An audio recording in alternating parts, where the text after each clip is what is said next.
बिरहा के शुरुआत में हमारे कवि जी भूमिका लिखलन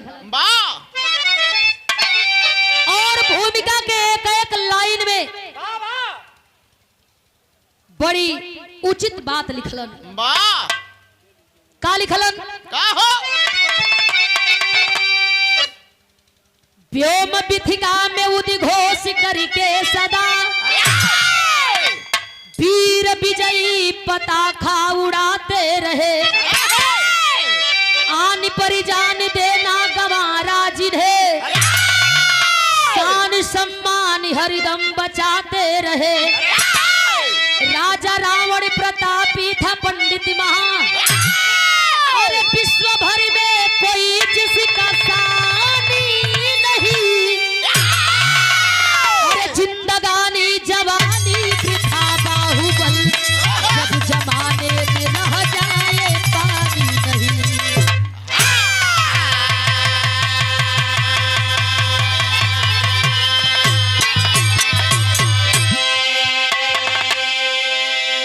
तो जिंदगानी जवानी वृथा बाहुबल जब जमाने में रह जाए पानी नहीं। लोग कहलने बाबू पानी वाला मरद नी कि पानी वाला बरद नी। पानी हो तो जिंदगानी हो। और यह सादर पुरस्कार देकर के सम्मान किया गया। सम्मानित अशोक यादव, साथ में हमारे जितने सुरक्षा कर्मी के लोग आए हुए हैं। 112 नंबर की गाड़ी से शासन प्रशासन के सभी हमारे गुरुतुल्य बड़े भाई और पूजनीय हमारे अशोक यादव जी, जिनसे घरेलू संबंध है, बड़ा स्नेह प्यार दुलार मिला करता है और कलाकारों को आप लोग सुन लेते हैं। ये अहो भाग्य हम कलाकारों की है। नहीं आप लोगों के पास इतना टाइम कहाँ बा। रोज लड़ाई झगड़ा को रोज केस मुकदमा देखे के है। जवानी सिलसिला चल रहा बा। लड़ाई झगड़ा कर सुलह सपाट करावे में आप लोगों के तन को टाइम नहीं खे। केहू का खेत केहू के खेते में हेल जाता तब वो भागल जाए के बाद। केहू का पड़ोहा का पानी केहू के दुआरे बह गई तब वो जाए के बाद। झूठो का देवरान जेठान अपने में खूब कचक के मार कर लेली। साढ़ भैसा गांव में लड़ गए तब वो लोग जाला लोग। आदत हो गई बा कुछ लोगन के रात भर परेशान करिए झूठो फोनवा लगा के। अरे साहब कहाँ बानी जी? साहब का मजबूरी बा, ड्यूटी बा, साहब के जाए के बाद पता चले कि वहाँ गईला पर कुछ नहीं खे। लेकिन जाना जरूरी है। रात भर आप लोग दौड़ भाग करीला, हार्ड वर्क आप लोग करीला। बहुत बहुत हम आप लोगों के चरणन में कोटि कोटि प्रणाम कर रहा हूँ। पूरी टीम की ओर से सादर 500 रुपया देकर के सम्मान किया गया। कुछ बोलल चाहत बानी गुरु जी? बोल ली जी। जी बोली। साउंड आओ, साउंड।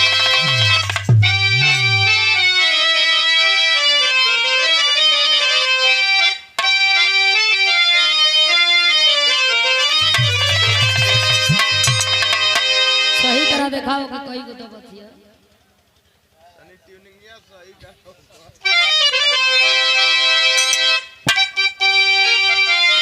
कोई आशिक कहे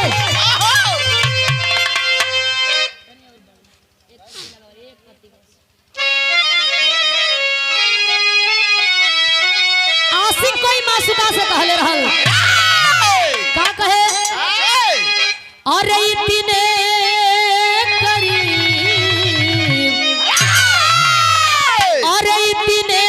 करीब आके दगा दे गई मुझे।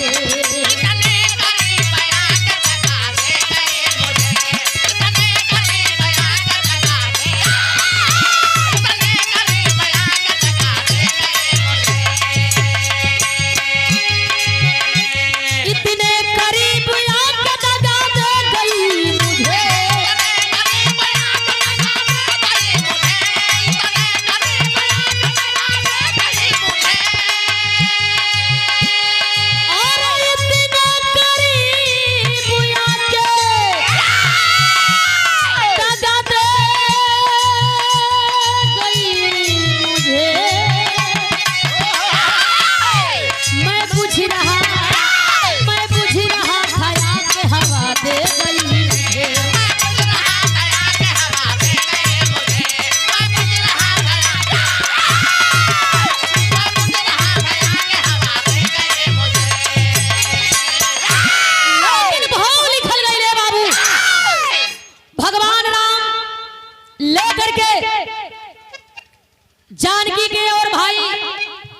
लक्ष्मण के वन में दर दर का ठोकर खा रहा हूँ।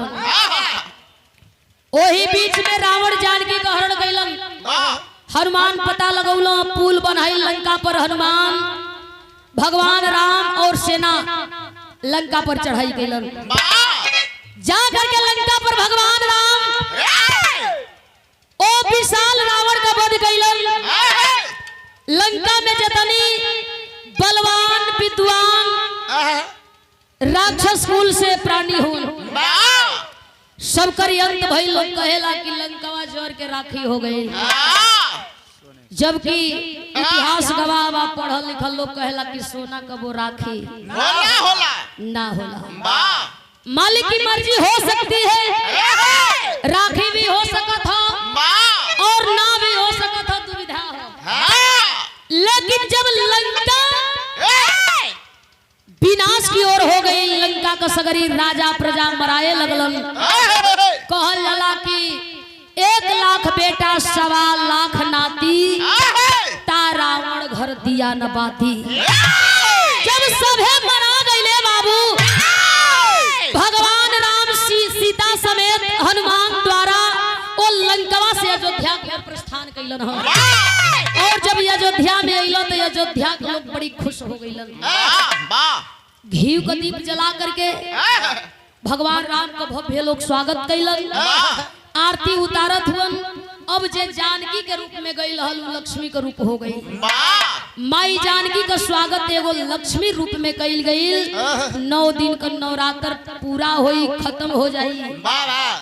पुनः 5 दिन 10 दिन बीतते बीतते माई लक्ष्मी का पंडाल लगी और माई लक्ष्मी का आवाहन लोग करिहन, डीजे बजी लोग नचिहन। डीजे वाले भाई भी कभी कभी बड़ा मुसीबत में फंस जाते हैं। नाचे वाला कहत हुआ गाना चेंज कर, नहीं तो तोर जनरेटर आकी तो रावे ना ढंग से। जनरेटर एकदम टारगेट पर है। डीजे वाला का मजबूरी है, कहत जौन कह लगा दे, जौने कहा तौने बजाई भैया। तो नाचे वाला लोग कहत है कि कोनो बढ़िया गाना लगावा कि हम एकदम करियाई तोड़ डांस करें। नागिन वाला नागिन वाला। अच्छा ही डीजे वाला भाई गाना लगावत हुआ, पहाड़ों फूल बरसाओ मेरा महबूब आया है। लइकवा तो खिसियाते हुए 80 बरिस का ही जब बुढ़वा बा सारे ही का लगावत है, हटावे के। ओ लोग कहता कि का लगावत अड़े रे, बदल के तो लइका लगावत है कि लवंडिया लंदन से लाएंगे, रात भर डीजे बजाएंगे, तो पीछे से हम भी हिलाएंगे। छोड़िया मत, एकदम मत छोड़िया, पीछे से हम भी हिलाएंगे। तोले वही में के ऊ संस्कारी पुरनिया जात त कहत हरे मर्दे उम्र के लिहाज कर लइका में का लइका बनल बड़।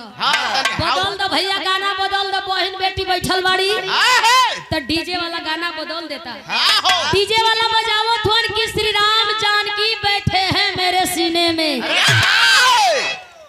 तो बुढ़ऊ दादा गोजी लेके पहुंच जाता ना, ले जाके ऐसे हुरवा दिखाओ तो गोजी देखा तरह सार तुम्हारे प्लेट फाट जाई। पैसा चाहिए कि ना चाहिए, गनवा बदल दो। तो फिर डीजे वाला का मजबूरी बाबू बदल देता कि हमरा ढोड़ी में चाहे जदी पियब तो राजा ढेर दिन ला दियब। खुश हो जात हलो, एकदम मगन हलो।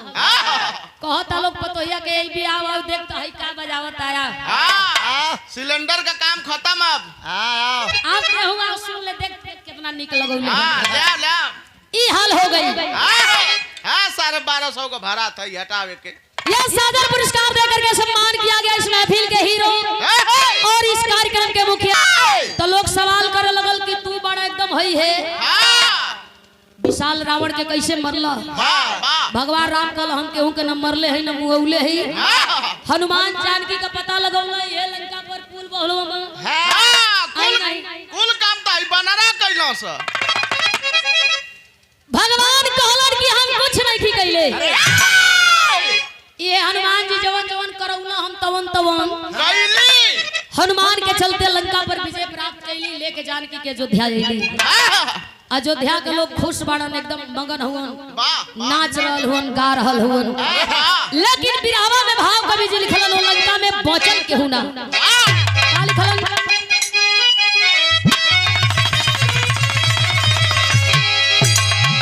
अरे लड़ने वाला बचा ना कोई वीर लंका में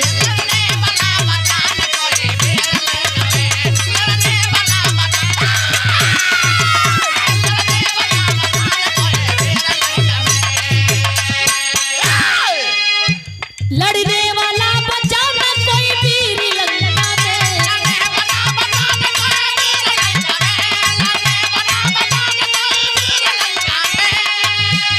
और लड़ने वाला बचा ना कोई वीर लंका में दुश्मन को मारी डाल रघुवीर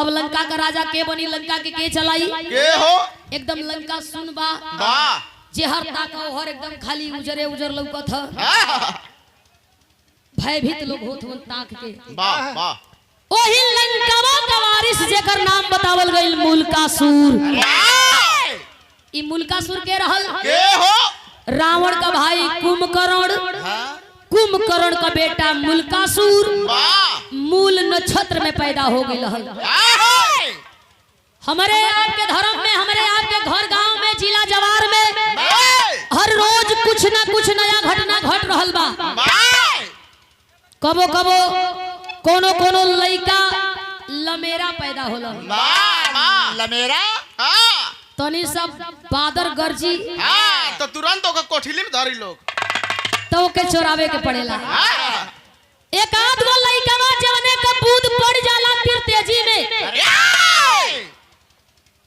जवने लइकन का बूंद फिर तेजी में पड़ेला तो लोग कहेला कि या तो माई बची नहीं तो बाप हाँ आ नहीं तो लइका हाँ ना तो खुदे चल जाएंगे कुछ नक्षत्र ऐसन होला मूल नक्षत्र में पैदा भइल हल कुंभकर्ण अपनी बेटा के दंडक वन में फेंकवा दिहलन ई हमारे लंका में रही तो लंका का सर्वनाश विनाश निश्चित है कुंभकर्ण जब अपने बेटा मुल्कासुर के फेंकवौला ह दंडक वन में के हाँ ओ मासूम बच्चा रोवत बा मधुमक्खी अइली ह ओ लइकवा के आपन रस चटाव रहल बड़ी धीरे धीरे मधुमक्खी का रस चाट चाट करके वह मुल्कासुर वही दंडक बनवा में तैयार हो गईलन कहला का मतलब कि एगो रियाजी बलवान हो गई खबर मिलल कि लंका का सगरी राजा मरा गईल लंका जर के राख हो गई लंका एकदम झन करत बा मुल्कासुर तैयारी कैला कि चलब लंका में हम लंका का राजा बन के लंका चलाई वही दंडक वन में बैठ करके मुल्कासुर ब्रह्मा जी का आवाहन करे लगल और जब ब्रह्मा जी का आवाहन करे लगल ओम ब्रह्माय नमः ओम ब्रह्माय नमः यह बिना डिग्री वाला बटवा वाला का सादर पुरस्कार देकर के सम्मान किया गया हमारे गार्जियन स्वरूप बड़े भाई दुर्गेश यादव जो इस महफिल के हीरो हैं आपके ओर से आपके शरण में कोटि कोटि प्रणाम बहू का बेटा पतो रोते हुए अरे रोत हो पूरा कपार पीटत हो जिंदगी झंड बा तबो घमंड हाँ इधर पर सरियवा अपन चल जाए देखिए भैया संभाल के ए बाबू वह मुल्कासुर जब ब्रह्मा जी के प्रकट कैलन हा आकर के ब्रह्मा जी खड़ा हो गइल का वरदान चाहिए ओ ब्रह्मा जी से मुल्कासुर वरदान मांगे हमारे बिरहा का पहली गीत लगल मास्टर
पुरुष रे नहीं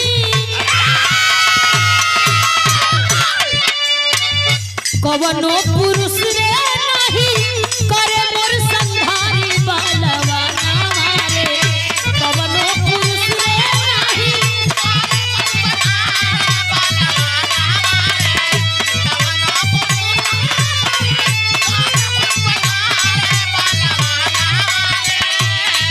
मांगा बचनिया जस विचार बलवा हमारे मांगा बचनिया जस विचार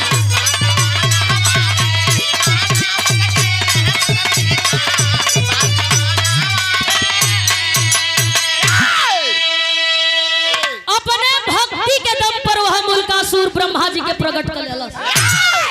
और जब ब्रह्मा जी आकर के सामने खड़ा भइल कहला वरदान मांगा का चाही मुल्कासुर वरदान मांग रहल हुन ब्रह्मा जी आ गइल का चाही हो मुल्कासुर कहला कि देवले चाहत रहे भगवान तो हमके वरदान इतने चाही कि धरती का कोनो मर्द हमके मारे वो करे मरले हमार मौत ना होखे। वरदान पा करके वो मुल्कासुर चढ़ाई गई लंका पर और जब लंकावा पर मुल्कासुर चढ़ाई गई ये बाबू तो सबसे पहले निशाना वही विभीषण के बनल वही विभीषण की ओर मुल्कासुर चलल हाथ में खड़क भुजाली लेकर के सोच रहल बाकी घर का भेदी लंका ये सबके मरवौले बा सबसे पहले एके मारब ओकरी बाद राम के मारब यह बतिया सोच करके मुल्कासुर विभीषण के खेदे लगल। बिरहा में टेरी का भाव कवि जी लिखलन अरे विभीषण भइले उहे कुल का मुदई अरे विभीषण भइले कुल का मुदई बचाना वीर कोई लंका में सब मर गई रे। लोग कहलन कि भाई ऐसन हित ना भाई ऐसन दुश्मन। हाल ही में एगो घटना आप लोग देख रहल बानी सोशल मीडिया पर देवरिया कांड एक भाई की वजह से दो परिवार बर्बाद हो गए। यही से कहल जाला कि भाई ऐसन हित ना भाई ऐसन दुश्मन मेहरारू केतनो सुघर होखे लेकिन भेद बतावे के ना चाही बेटी कितना हूँ संस्कारी हो घर घर घुमावे के ना चाही बेटा चाहे कितना हूँ चलहाक हो हाँ सर पर चढ़ावे के ना चाही लेकिन भाई भले दुश्मन हो भेद छिपावे के ना चाही ना चाहिए। सादर पुरस्कार देकर के सम्मान किया गया 100 रुपया सम्मान विभीषण के मारे खातिर खेद लेलस। आगे आगे विभीषण भाग रहल हुवन आप पीछे पीछे मुल्कासुर विभीषण के खेद रहल बा। गीतिया के बोल बदल गई मास्टर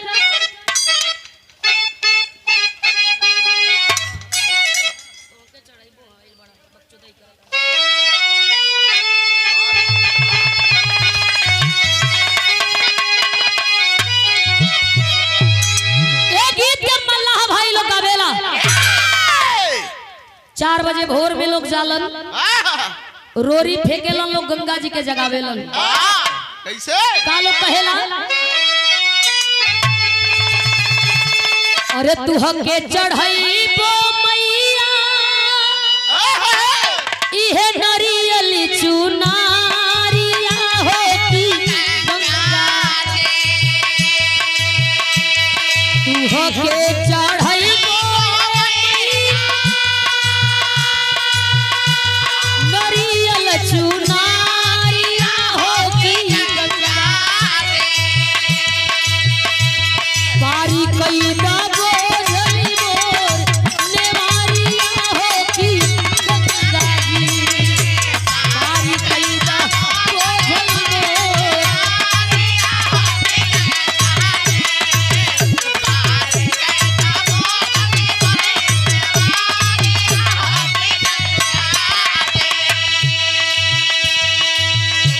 घेरा में घेराई हो गई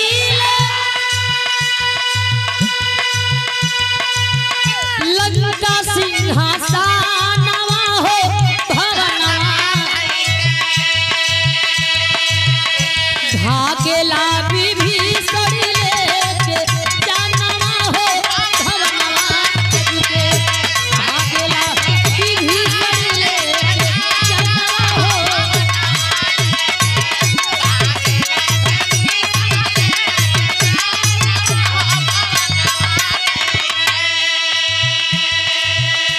अयोध्या में जाके हो कहले राम के समानवा हो भवनवा।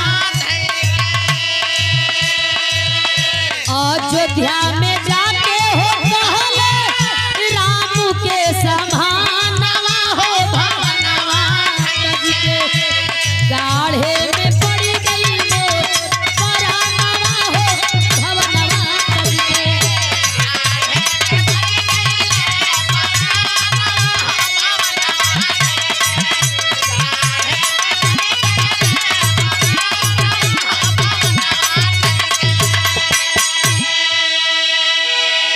सादर पुरस्कार 500 रुपया देकर के सम्मान किया गया।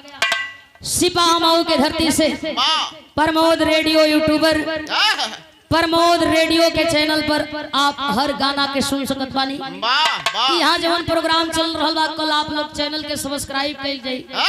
प्रमोद रेडियो आप लोग सर्च कइल जाई, सारा प्रोग्राम यहाँ का आप लोगों के देखे के मिली। और ये सादर पुरस्कार देकर के सम्मान किया गया सुहलदेव भारतीय समाज पार्टी आप ब्लॉक महासचिव विभीषण गइला वही अयोध्या में जाकर के भगवान राम की पैरवा पर गिर के रोवे लगलन। भगवान राम से वो विभीषण कहे लगल, ए भगवान हमरे जान का खतरा है। भगवान राम पूछ रहल वो कहो लंका में सबके अपने हाथे से हम मारे मुआ के अइली। कौन लंका में वीर हो गई हो जवन तुहके मारे खातिर तैयार हो गई। विभीषण रो रहल वन हम ना चिन्हत हई न जानत हई, लेकिन बहुत विकराल रूप बा उ हमके पाई प्रभु खड़े खा जाई। भगवान राम हंसत में कहल कि हम हई तो कलश की वस्तु हई के जोहत रहली हम। विभीषण के अब तो हम बाद में मारब, पहले तुहके मारब ओकरी बाद विभीषण के मारब।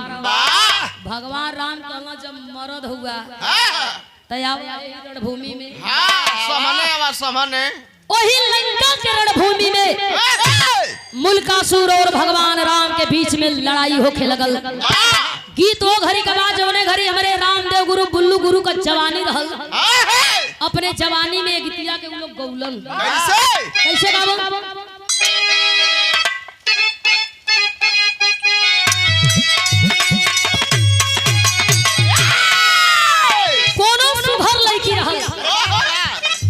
एकदम करिया ओकर पातर रहल, नाजुक उमर रहल। कोनो भैंस चरावे वाला भैंस चरवा दूरे से देख रहल हुन, कल्पना करत हुन कि हाय रे तोर बनावट। कुआं से पानी लइकिया खींचत बा। कवि जी लिखले हुन का अरे बारी उमर कमदल चकनिया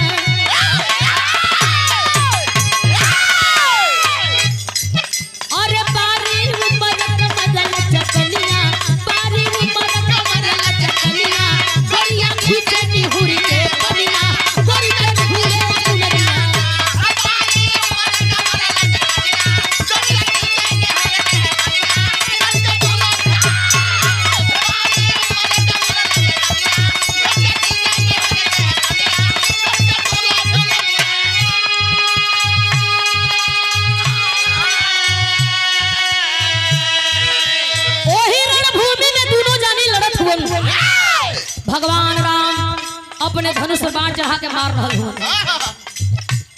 बाण लगे मुल्कासुर के, बाई कट के गिर जा फिर बहिया सट जा। बाण चढ़ावा मारा गर्दन कट जा, गिर जा फिर गर्दन सट जा। भगवान राम हैरान हो गए आखिर यही लंकावा में बड़े बड़े वीरन के मरली तो ये काहे न मरत ह। मुल्कासुर सोच रहल बा कि इनके मारब ना, इनके पकड़ के है इनके फफेला यही ठेंगुना पर लगाई बिचवे में से तोड़ी देई। मुल्कासुर लगल आगे बढ़े, भगवान राम लगल पीछे हटे। भगवान राम सोचे लगल कि आखिर ई कैसा राक्षस है। मजबूर हो भाव कवि जी लिखल है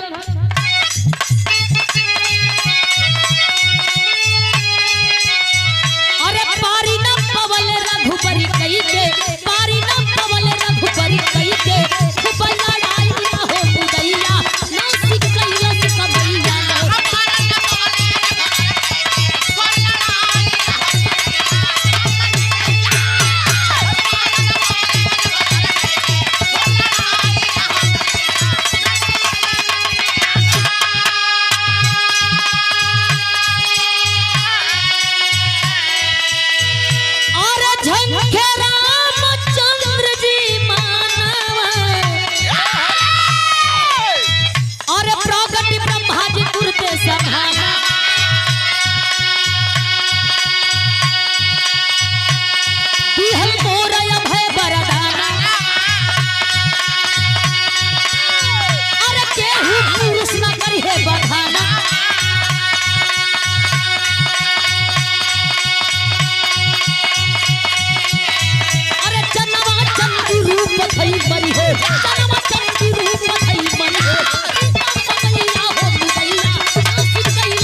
सीता मैया मुदैया नाश कैलस कमैया ना मुल्कासुर भगवान राम की ओर पहुंचल ह जाके जे भी गर्दन धइल चाहत ह भगवान राम फेकलन धनुष बाण या फेंक के चललन भागत गइला भगवान राम झाड़ी में छिपल हुआ सांस लेत हुआ ब्रह्मा जी आ गइलन सवाल कैला भगवान राम ब्रह्मा जी से कहे लगलन कहो अरे ही लंका में सबके मरली का आज हम मरा जाई ब्रह्मा जी हंसे लगल कहला कि अब तो इनका काम तोहार नसीब जाने कहला कि जब ये सोच के आइल बड़ा तब मजा मतलब जरले पर नमक छिड़का तड़ा चल जाए यहाँ से 5 मुड़ी वाला ब्रह्मा जी मुस्किया तना कहला देखा तू का तोहरे निहर के तनी बलवान विद्वान धनवान नहीं है के नाम भगवान राम कहला काहे हो ब्रह्मा जी बतौला कि हम कई खुश कैला भक्ति क के प्रकट कैला तो कहला वरदान दे देली औरी का भगवान राम कहला कैसन वरदान देलो ब्रह्मा जी कहला कि वरदान हम ये देले बानी कि धरती का कोनो मर्द मारी मुल्कासुर मरी ओरी कहला तो हम मरा जाई हम मर जाई ब्रह्मा जी कहला रे प्रभु तू मरा जीव तो लीलवे खत्म हो जाई ऐसा ना होई कहला जब ऐसा ना होई त कैसन होई कहला एक बार फिर वे जानकी लंका आ जाती कहला एक बार अइली त इतनी लोग मराई अब यहाँ कहला कि अब यहाँ त खाली मराई भगवान राम तकला हनुमान जी बैठल हुआ पुतलुखिया पर पेट जरत है अपन टूंग रहल हो नौकी पतई खा रहल हो यही तरह राम जी कहला आवा कहलन ना तोहार का मतलब कहला काहे हो कहला ई लड़ाई तुहार या तू ही लड़ा हमारी बस का ना हम लड़ब उड़ब ना राम जी कहला कि लड़े के ना ना वाह सब दिन बाह पुजौले बाड़ो जाके अयोध्या से जानकी के लेके लंका जावे के हुई भगवान राम हाथ जोड़ करके ओ हनुमान जी से कह रहल हूं पापड़ के भाव में का कलन है और ये सादर पुरस्कार देकर के सम्मान किया गया सुनील पाल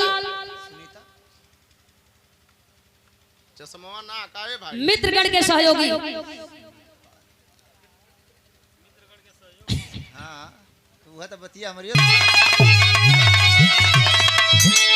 अरे हनुमान से करत राम जिक्रिया डरिया लागेला अरे हनुमान से करत राम जिक्रिया डरिया लागेला हम ना जीतब लंका का समैया डरिया लागेला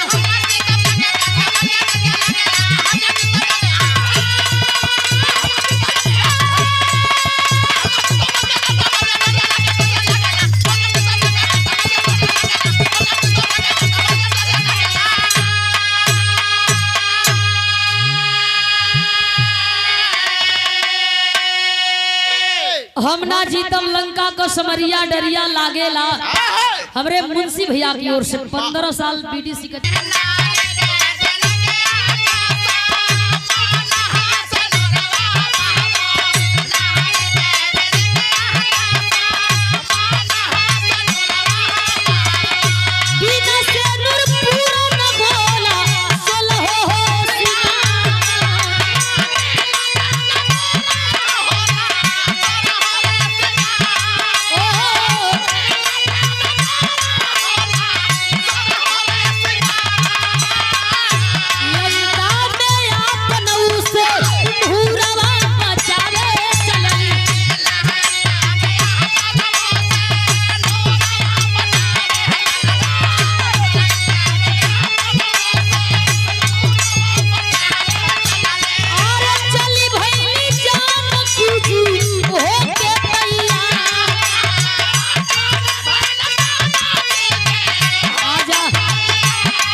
ये सादर पुरस्कार देकर के सम्मान किया गया। जान खतरा में है। दुनिया का ऐसा कौन मेहरारू बा जेके पता चली कि ओकर मर्द मराए वाला है आ मेहरारू घर में बैठल रही। माई जानकी तैयार होकर के लंका में चलल है और जब लंका में माई जानकी ले सुनील भैया तनी 2 मिनट बैठा डिलीवरी भइले है। बस 2 मिनट बड़ा तेज में हुआ है। आज वह जानकी जी जब लंका में आईली है देखो तारी की सगरी सेना जगह के तगह गिरल है। केहू के मुड़ी नहीं खे केहू के हाथ नहीं खे। माई जानकी सोचा तारी की आवे में लेट हो गई। लगत हो कि भगवान राम के मारी देहलस। गुस्सा में आग बबूला माई जानकी मुल्कासुर के ललकारे लगली और जब मुल्कासुर के ललकरली है तो आई निकल के आके देख रहल बा वो जानकी के सुंदर शरीर। माई जानकी के देख के मोहित हो गई। बड़ा जल्दी कुल दीवाना हो जाऊं। सुंदर देख के ही देवी लोगों से दिल का बात कहे। माई जानकी का सुहराई देख के मुल्कासुर दीवाना हो गई। माई जानकी के अगल बगल लगल भटके। माई जानकी से कहे अरे रानी डीजल पियाबू के पानी ई ना कलश की सुना हेतनी सुघर शरीर तुहार हमार रानी बन जैतू लंका में राज कर तू का लड़े खातिर आ गईलू। माई जानकी कहली कि देखा हो तुहार रानी भी बनब पटरानी भी बनब बाकी एगो शर्त है। मुल्कासुर कहे कवन शर्त?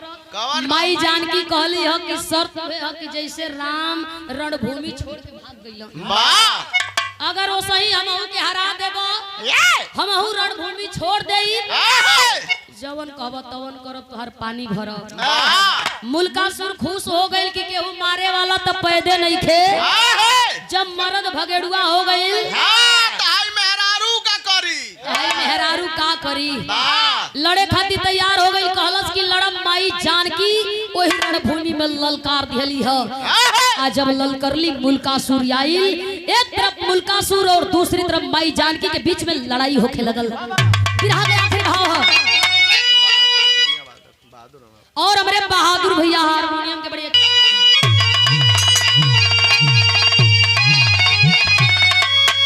और चंडी देवी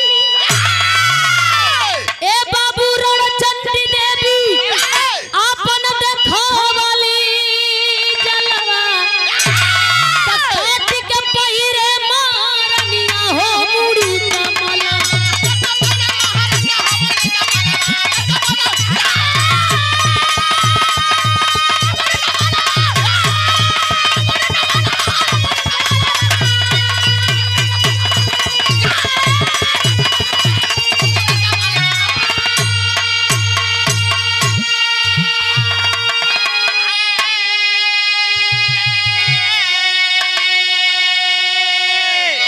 शक्ति भवानी चंडिका रूपी अवतार दुर्गा वह जानकी जब धैली है 8 भुजा हो गए।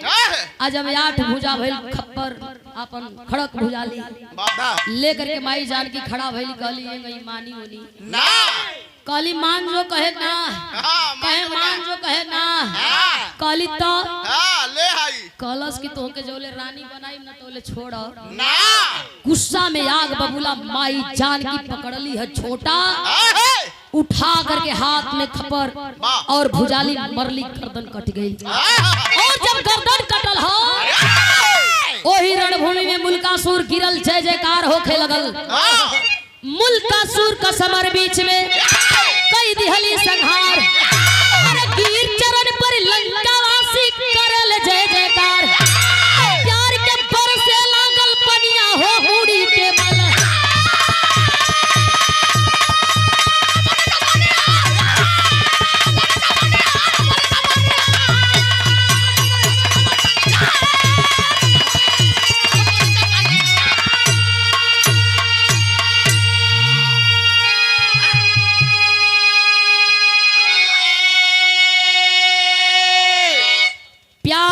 से लागल पनिया मुड़ी के मलबा याद शक्ति भवानी चंडिका रूपी अवतार जब माई जानकी धारण कैली लगली राक्षसन के मारे मरली मुल्कासुर गिर गई चलल चाहत बाड़ी अयोध्या में भगवान राम अइला हाथ जोड़ करके सामने खड़ा बोली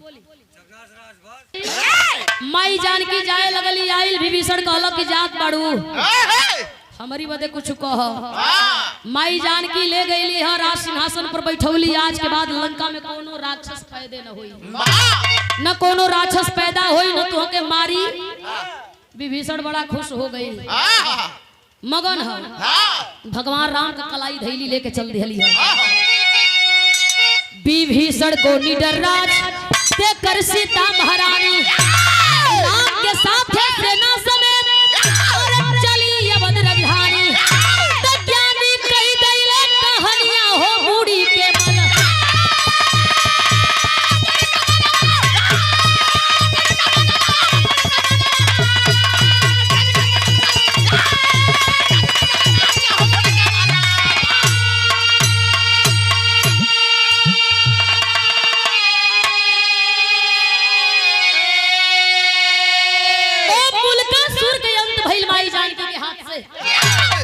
लंका में भी शांति और अयोध्या में भी शांति कहला का मतलब कि आदि शक्ति भवानी चंडिका रूपी अवतार दुर्गा का पूजा हो रहल बा काहे महिषा और महिषी जैसा राक्षसन का अंत कैली हम पंडाल लगा करके आवाहन कर रहल बानी गली गांव चट्टी चौराहे पूरे हिंदुस्तान के कोने कोने में माई का पूजा होत बा लोग जयकार कर रहल बा नाच रहल बा गा रहल बा बड़ी पावन सुहावनी दिन हो 2-4 दिन तो एकदम नगरीय सुन लागी लोग कहलन की शक्ति एक रूप जब जब दुष्टन का पाप बढ़ल अत्याचार बढ़ल तब तब आदि शक्ति भवानी चंडिका रूपी अवतार अनेक रूप धारण करके आवे के परल कभी काली कभी दुर्गा कभी लक्ष्मी कभी झांसी कभी रानी लक्ष्मीबाई और पापियन का अंत कैल गई बिरहा का आखिरी भाव और आखिरी निचोड़ कभी लिखा गुरु बिहारी गुरु गणेश गुरु राम